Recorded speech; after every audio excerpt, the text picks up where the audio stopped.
Hey everyone, and welcome to our deep dive into the world of AI. It seems like everywhere you turn these days, AI is popping up and it's impacting our lives in ways we never could have imagined. It really is. It's such a fascinating time to be alive, don't you think? The pace of advancement is just incredible. It is, and it's also a little bit intimidating, to be honest. With all this talk of AI taking over the world, it's hard not to feel a little apprehensive. I understand that feeling. It's important to be aware of the potential risks, but I think it's equally important to focus on the incredible opportunities AI presents. The potential to solve problems that have plagued humanity for centuries. Yeah, like what? Give me some examples. Well, think about healthcare, for instance. AI is already being used to develop new drugs, diagnose diseases earlier, and even personalize treatment plans.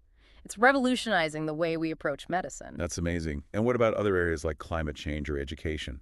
AI can help us there too. By analyzing massive amounts of data, AI can help us understand and predict the impacts of climate change and develop strategies to mitigate it.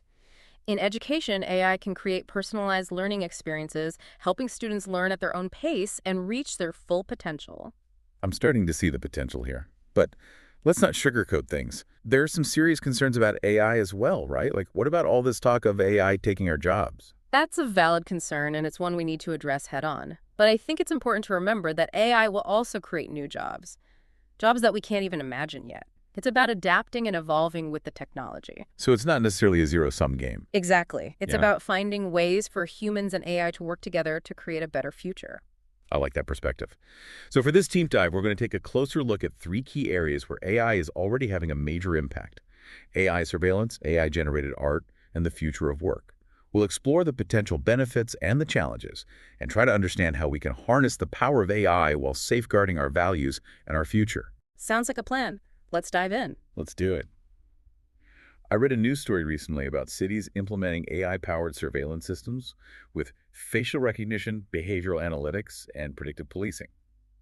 It all sounds very futuristic, but is it a step towards a safer world or a slippery slope towards a surveillance state? It's definitely a question that's generating a lot of debate. Proponents argue these systems can analyze crime data, predict hotspots, and enable faster police response times, potentially preventing crimes before they happen. They see it as a game changer for public safety. But what about the critics? They argue that constant surveillance erodes our privacy and creates a chilling effect on free expression. And what about the potential for misuse, especially against minorities? You're bringing up some of the most crucial points. The potential for misuse is a real concern, especially when you consider the issue of algorithmic bias. If an AI system is trained on biased data, it can perpetuate and even amplify existing societal prejudices. Could you give me an example of how that might play out in real life? Sure, imagine a system trained on data reflecting historical racial profiling in certain neighborhoods. That system might then unfairly target individuals from those neighborhoods, even if they haven't done anything wrong. It could lead to a self-fulfilling prophecy, reinforcing existing biases and creating a system that's inherently unfair. That's a chilling thought.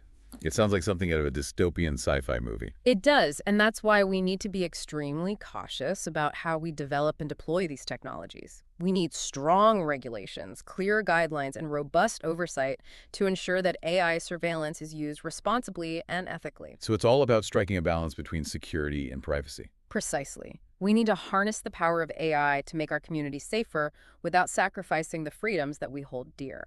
What kind of safeguards do you think are necessary to prevent AI surveillance from becoming oppressive? For starters, we need clear legal frameworks that define what data can be collected, how it can be used, and for how long it can be stored. We also need independent oversight bodies to monitor these systems and ensure they're not being misused. And transparency is crucial. The public needs to be informed about how these systems work and have a say in how they're implemented. It sounds like a complex challenge, but one we can't afford to ignore. If we're not careful, we could end up trading our freedom for a false sense of security. You're absolutely right. It's a conversation we need to be having now before it's too late. Let's shift gears for a moment and talk about another area where AI is making waves: AI-generated art. I was blown away by that recent story about an AI winning a prestigious art competition. It made me wonder, can an algorithm devoid of human emotions and experiences truly create art? It's a fascinating question, isn't it? And there's no easy answer. Some people believe that true art requires human consciousness and intentionality that a machine can only mimic but never truly create. Others argue that AI is simply a tool, like a paintbrush or a camera, and that the real creativity lies with the human artist who uses it. Exactly. And there's a whole spectrum of viewpoints in between. It's a debate that's likely to continue as AI art becomes more sophisticated and widespread. What about the practical implications? Like, hmm who owns the copyright to AI-generated art? That seems like a legal and ethical minefield. You're right. It's a gray area that our current legal frameworks aren't really equipped to handle. Some argue that the copyright should belong to the programmer who created the AI. Others say it should belong to the AI itself. And still others believe that the artists whose work the AI learned from should have some claim to the copyright. It's a messy situation that's only going to get messier as AI art becomes more prevalent. And what about the impact on human artists? Will AI become a tool for collaboration, a competitor, or even a replacement? That's another big question. Some artists are embracing AI as a creative partner, using it to generate new ideas and explore new artistic possibilities. Others are worried about the potential for job displacement as AI becomes more capable of producing high-quality art. It's hard to predict how it will all play out, but one thing's for sure, AI is shaking up the art world in a major way. It's forcing us to rethink our definitions of art and creativity and to grapple with some fundamental questions about the role of technology in human expression. And it's raising even more questions about the nature of creativity itself. Can a machine truly be creative? Or is it simply mimicking and remixing what it's learned from humans? It's a mind-bending thought, and it leads us to another crucial area where AI is having a profound impact: the future of work. That's right. The question on everyone's mind is, will robots take our jobs? And it's not an easy question to answer. It's a complex issue. There's no doubt that AI will automate certain tasks and some jobs will inevitably be impacted. But it's not a simple case of robots replacing humans. So you're saying it's not all doom and gloom, there's a silver lining somewhere. Absolutely. AI will also create new jobs, roles that we haven't even thought of yet. It's about adaptation and evolution. Like, what kind of jobs are we talking about? Think about the people who develop, implement, and maintain these complex AI systems. We need data scientists, AI trainers, and even AI ethicists to ensure that AI is used responsibly. These are fields that are exploding with opportunity. So instead of fearing job losses, we should focus on upskilling and retraining for these emerging roles. Exactly. It's about being proactive and embracing lifelong learning. The skills that are in high demand today might be obsolete tomorrow, so we need to be adaptable and willing to learn new things throughout our careers. Makes sense? But what about those who are displaced by automation? Those who can't or won't adapt as quality, what happens to them?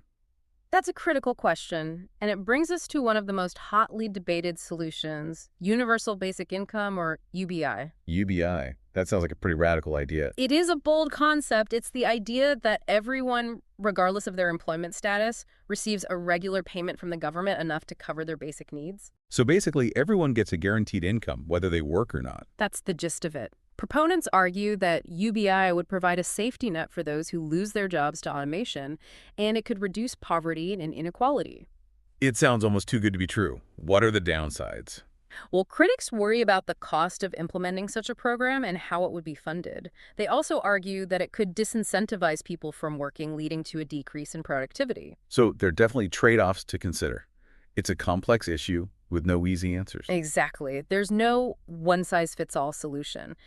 We need to have a thoughtful and nuanced conversation about the future of work and the role of AI in our society. We need to explore all the options and find solutions that work for everyone. It seems like AI is forcing us to rethink some of our most fundamental assumptions about work income and the very nature of a good life. It is, and that's not necessarily a bad thing. It's an opportunity to create a more just and equitable society where technology serves humanity, not the other way around.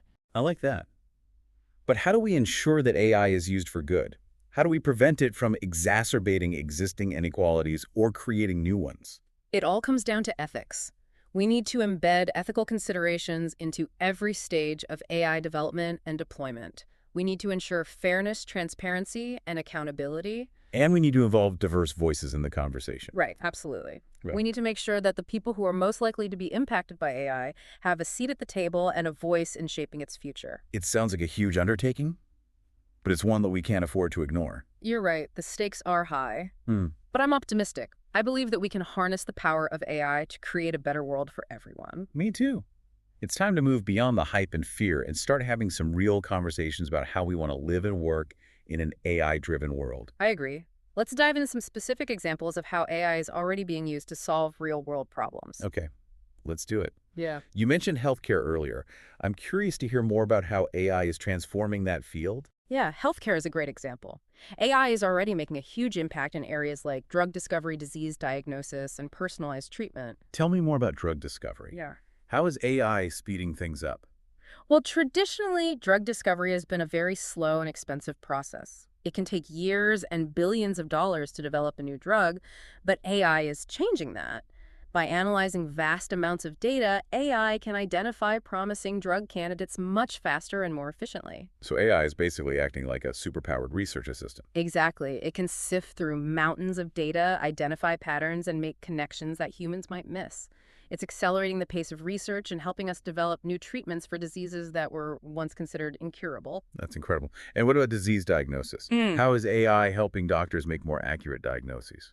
AI can analyze medical images like X-rays and CT scans with incredible accuracy. It can spot subtle patterns that might be invisible to the human eye. This can help doctors detect diseases in their earliest stages when treatment is most effective. It's like having a second set of eyes, a superpowered set of eyes. That's a good analogy. AI is becoming an invaluable tool for doctors, helping them make more informed decisions and provide better care for their patients. And what about personalized treatment? How does AI factor into that?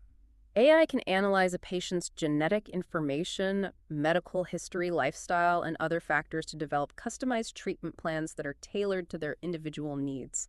So it's about moving away from a one-size-fits-all approach to medicine. Exactly. It's about using AI to develop treatments that are more effective and have fewer side effects. It's about giving each patient the best possible chance of recovery.